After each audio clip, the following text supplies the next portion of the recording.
శ్రీ గణేశాయ నమః. అందరికీ నమస్కారం అండి. ఈ వీడియోలో 2025 సంవత్సరంలో ఆగస్ట్ నెలలో అంటే శ్రావణ మాసంలో సంకటహర చతుర్థి వ్రతం ఎప్పుడు వచ్చింది, చవితి తిథి వివరాలు, ఈ నెల గణపతిని ఏ నామం పీఠం పేరుతో పూజించుకోవాలి, ఇంకా రాష్ట్రాల వారీగా చంద్రోదయ సమయాలు అన్నీ కూడా ఈ వీడియోలో అయితే తెలుసుకుందామండి. అందుకని వీడియోని ఎవరు కూడా ఎక్కడ కూడా స్కిప్ చేయకుండా చివరి వరకు అయితే చూడండి. మానవులకున్న కష్టాలను తొలగించే వ్రతమే సంకటహర చతుర్థి వ్రతం. మనకి ఈ కష్టం ఇంకా తీరదు అనుకున్న కష్టం నుండి మనం సులభంగా బయటపడాలంటే ఈ వ్రతాన్ని తప్పకుండా ఆచరించాలి. ఈ వ్రతాన్ని 3 కానీ 5 కానీ 9 కానీ 11 కానీ 21 కానీ ఇలా ఇన్ని మాసాలు ఆచరిస్తానని సంకల్పం తీసుకుని ఈ వ్రతాన్ని ఆచరిస్తే మనకున్నటువంటి కష్టం తప్పకుండా తీరుతుంది. అంతటి శక్తి ఉంది ఈ సంకటహర చతుర్థి వ్రతానికి. అయితే మనకి పురాణాల ప్రకారం ఈ సంకటహర చతుర్థి వ్రతం ప్రతి మాసంలో కూడా పౌర్ణమి తర్వాత వచ్చే బహుళపక్షం చంద్రోదయ సమయంలో ఏ రోజైతే చవితి తిథి ఉంటుందో ఆ రోజు అయితే జరుపుకోవాలి. కాబట్టి 2025 సంవత్సరంలో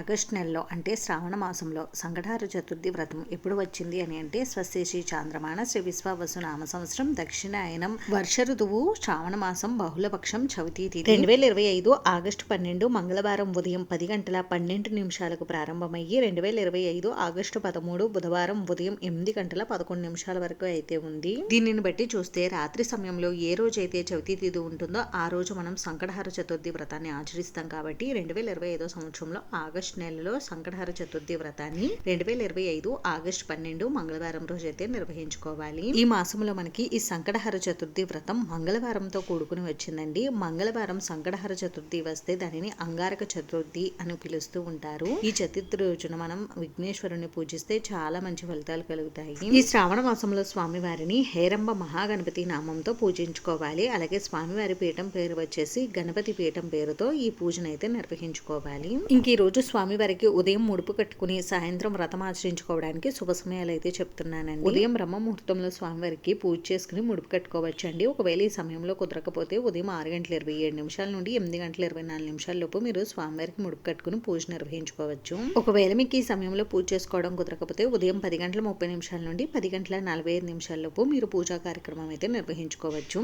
ఇంకా సాయంత్రం స్వామివారికి వ్రతం ఆచరించుకోవడానికి సాయంత్రం 5 గంటల 30 నిమిషాల నుండి 8 గంటల 20 నిమిషాల లోపు మీరు వ్రతం అయితే చేసుకోవచ్చు. వ్రతం పూర్తయిన తర్వాత తప్పకుండా చంద్రుడికి అర్ఘ్యం సమర్పించాలి. చంద్రుడికి అర్ఘ్యం సమర్పించడానికి రాష్ట్రాల వారీగా చంద్రోదయ సమయాన్ని నేను ఇక్కడ డిస్ప్లే పై అయితే ఇస్తున్నానండి. అవి జాగ్రత్తగా చూసుకోండి. మొదటిసారి ఈ వ్రతాన్ని ఈ మాసం నుండి ప్రారంభించవచ్చా అంటే ప్రారంభించుకోవచ్చండి. ఈ మాసంలో మనకి మంగళవారంతో కూడుకుని వచ్చింది. ఈ అంగారక చతుర్దశి రోజు నుండి మనం ఈ సంకటహర చతుర్థి వ్రతాన్ని ప్రారంభిస్తే చాలా మంచిదండి. అందుకని తప్పకుండా మొదటిసారి ఎవరైనా ప్రారంభించాలనుకుంటే ఈ శ్రావణ మాసం నుండి మీరు ఈ వ్రతాన్ని అయితే ప్రారంభించుకోవచ్చు. అంతేనండి. చూసారు కదా, ఈ వీడియో మీకు నచ్చితే ప్లీజ్ లైక్ చేసి షేర్ చేసి సబ్స్క్రైబ్ చేసుకోండి. Thanks for watching.